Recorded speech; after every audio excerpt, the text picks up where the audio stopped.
by defeating and breaking up Russia, or maybe making it a vassal state of the United States through regime change, knocking out Russia as an enemy and a potential ally to China, and acting as a warning shot to the Chinese that this is what we can do to you. If we did it to Russia, we can do it to you. I think that was the plan. It obviously has failed disastrously, all right, disastrously.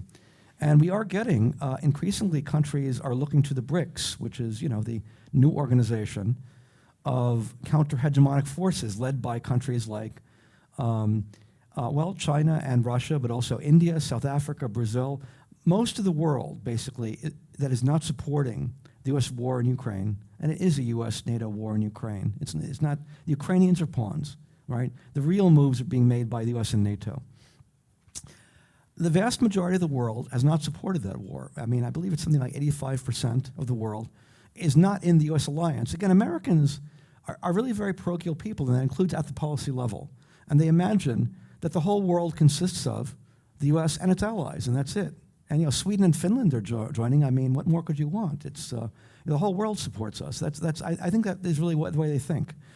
And the fact of the matter is, the vast majority of the world is not supporting this, and they're forming a new organization that is, to a large extent, adversarial to American hegemony and is openly discussing building new economic institutions to avoid those being controlled by the United States, coming up maybe with a new currency system to circumvent the dollar and U.S. sanctions. And I think this is happening right before our eyes, and it is inevitable that a defeat in Ukraine will be devastating for U.S. credibility and will rapidly accelerate the process of U.S. decline. And there's simply no way this can be avoided. The wars in the Middle East are also accelerating U.S. decline just because they look so awful, and it's so bad for U.S. public relations since the U.S. is completely behind those wars in the Middle East.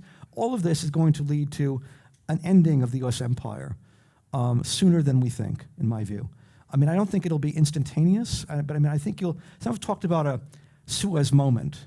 And it was often said that Britain finally realized they were no longer a world power after they had to withdraw from the Suez Canal, right? And we could be reaching some kind of Suez moment. Maybe that's optimistic. Maybe it's wishful thinking, but I sense something is there, and there's movement in that direction here. Now, what kind of world will that lead to?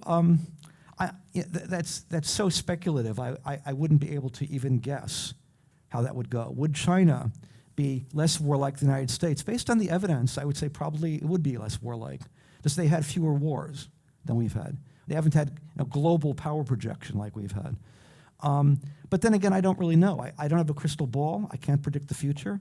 I would say that, if the U.S. were kind of what you call a status quo power, it would seek stability and avoid war and just settle for the fact that it is this enormous influence and be happy with it. You could say maybe that would be a good thing because it's better the devil you know than the devil you don't know.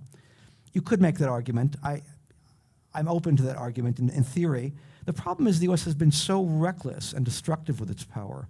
It's been so determined to prefer war when war was totally unnecessary to achieve its objectives that it's very hard to imagine any alternative system would be worse than the one we have now. All right? So I'm optimistic about the decline of U.S. power. I think it's a good thing, and the sooner it happens, in my view, the better.